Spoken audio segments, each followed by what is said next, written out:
India speaks daily में आपका स्वागत है। इंडिया स्पीक्स डेली को सब्सक्राइब करें, इसके बेल आइकन को जरूर दबाएं।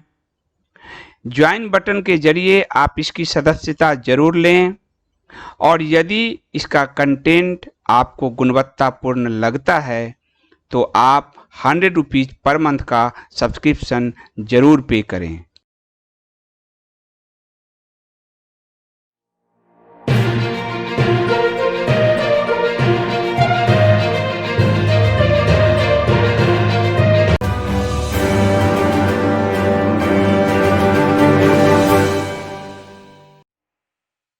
नमस्कार, इंडिया स्पीक्स डेली के न्यूज बुलेटिन में आपका स्वागत है।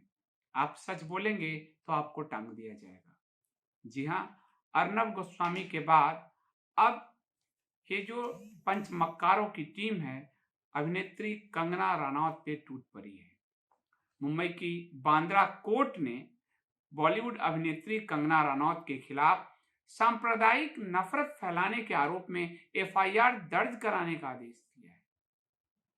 अदालत में एक याचिका दायर की गई और याचिका दायर करने वालों का नाम जो है मुन्ना वराली और साहिल अशरफ है। हरे लोग हैं। इनकी याचिका को बड़ी गंभीरता से लिया गया और कंगना रनौत के खिलाफ बांद्रा कोर्ट ने एफआईआर दर्ज कराने का आदेश दे दिया। कंगना पर भड़काऊ ट्वीट करके हिंदू मुस्लिमों में झगड़ा कराने, बांटने, फिल्म समुदाय को, बॉलीवुड को बदनाम करने, सोशल मीडिया प्लेटफॉर्म और इन सब के जरिए बॉलीवुड को जो है बदनाम करने का काफी सारा आरोप इन दोनों याचिकाकर्ताओं ने लगाया था। ये तो आप जानते हैं कि मुंबई या महाराष्ट्र एक डोंगरीला बन चुका है। वहां कुछ भी बोलेंगे आपको दबा दिया जाएगा, आपको अदालत में घसीट लिया जाएगा, आपको थाने में बैठा लिया जाएगा।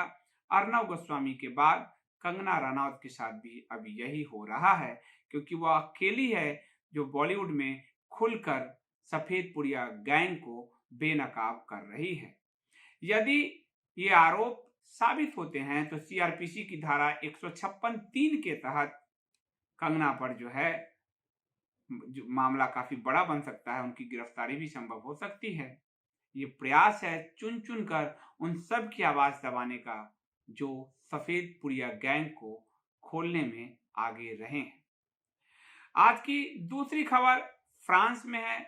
फ्रांस की कट्टरता से आप सब वाकिफ हैं।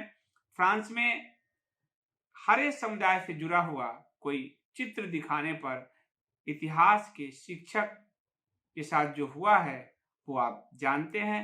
हमलावर मारा गया है और फ्रांस के जो राष्ट्रपति हैं उन्होंने साफ कहा है उस समुदाय का नाम लेकर कि ये उसकी जो हरे उसका शिकार फ्रांस हुआ है। और इस मामले में सीएनएन की रिपोर्ट है कि हमलावर ने काफी दूर तक टीचर का पीछा किया था। एंटी टेरर डिपार्टमेंट ने इसकी पुष्टि की है। घटना पेरिस में हुई है और डिपार्टमेंट के मुताबिक घटना कॉन्फ्लांस सेंट होनोरिन इलाके में हुई है। यहाँ एक सेकेंडरी स्कूल में कुछ दिन पहले इस टीचर ने हरियाली से जुड़ा हुआ कोई चित्र दिखाया था। टीचर जब स्कूल से निकला तो उसका ही छात्र उसका पीछा किया और मौका पाकर उसे साफ कर दिया।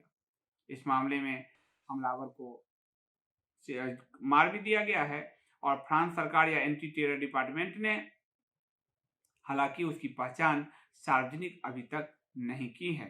हमलावर की उम्र 18 साल है और वो मूल रूप से चेचन्या का बताया जा रहा है। उसका जन्म मॉस्को में हुआ था।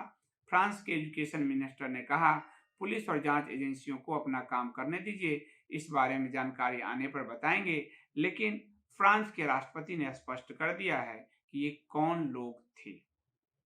आज की तीसरी खबर भारत और चीन के बीच है। भारत और चीन के बीच एलएसी पर चीनी सैनिकों की मौजूदगी लगातार बढ़ रही है और ये हमारे विदेश मंत्री ने साफ कहा है कि ये बहुत गंभीर और सुरक्षा को चुनौती देने वाला मामला है। उन्होंने साफ साफ कहा कि जून में लद्दाख सेक्टर में भारत चीन सीमा पर जो हिंसक झड़प हुई थी वो बहुत ही गहरा राजनीतिक प्रभाव वाला रहा है और उसने भारत और चीन के रिश्तों में उथल-पुथल उत्पन्न किया है। एशिया सोसाइटी की ओर से आयोजित एक कार्यक्रम में जयशंकर ने कहा कि सीमा के उस हिस्से में आज बड़ी संख्या में पीएलए के जवान मौजूद हैं, वे हथियारों से लैस हैं तथा हमारे समक्ष सुरक्षा की चुनौती खड़ी कर रहे हैं। आपको ध्यान होगा कि 15 जुलाई को जो हिंसक झड़प हुई थी उसमें हमारी सेना के 20 जवानों का बलिदान हुआ था, लेकिन 100 सैनिक उनके भी मारे गए, हालांकि वो उसको छुपा रहे थे। तो भारत और चीन की सीमा पर ये एक बड़ा तनाव का इशू है और हमारे विदेश मंत्री भी इसे साफ साफ स्वीकार कर रहे हैं कि तनाव गहरा है।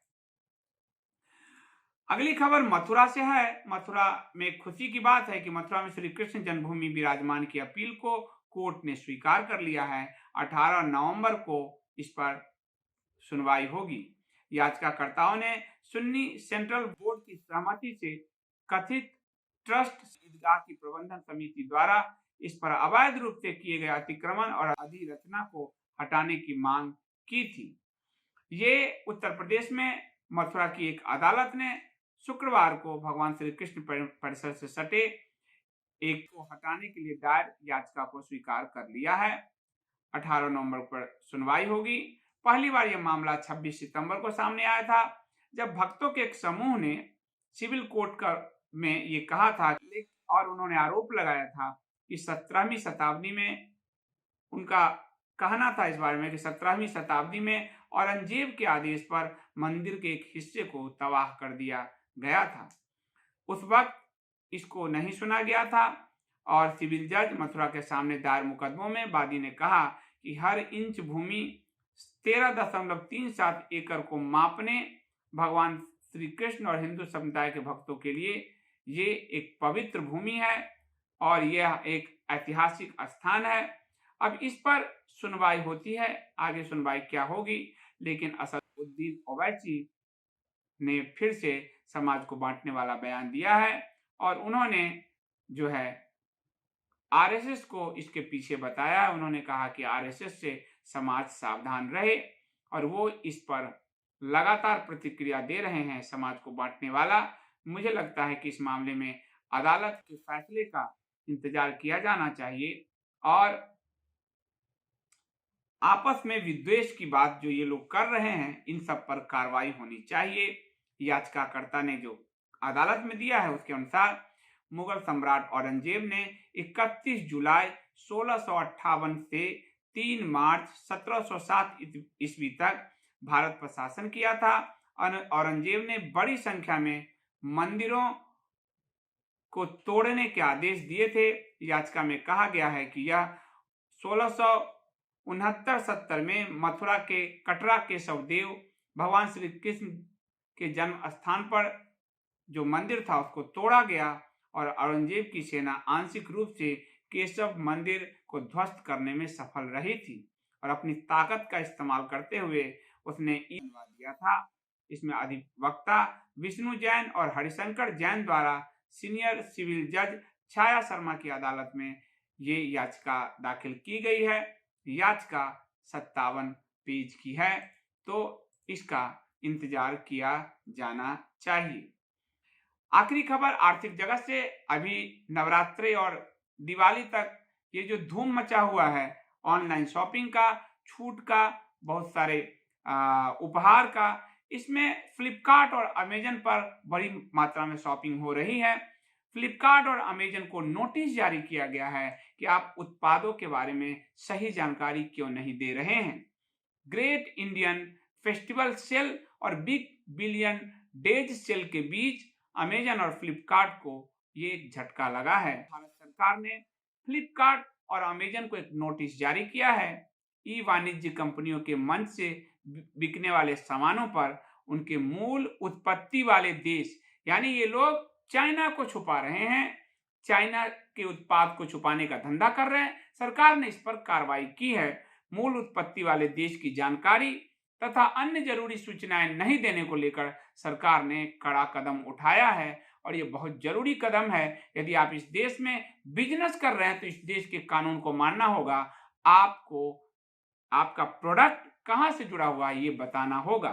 ये नोटिस उपभोक्ता मामले, खाद्य एवं जन वितरण मंत्रालय के तहत आने वाले उपभोक्ता मामलों के विभाग द्वारा जारी किया गया है और इस मामले में फिलहाल तो दोनों कंपनियों ने कोई भी जानकारी उपलब्ध नहीं कराया, टिप्पणी नहीं दी है, लेकिन सरकार के इस कदम को एक जरूरी और आवश्यक कदम माना जाना चाहिए, क्योंकि चीन की जो हरकतें हैं उसको बर्दाश्त करने की स्थिति नहीं है और उसके प्रोडक्ट को जिसकी इच्छा हो ले, जिसकी इच्छा हो ना ले, लेकिन उसके बारे में एक सार्वजनिक जानकारी तो होनी ही चाहिए।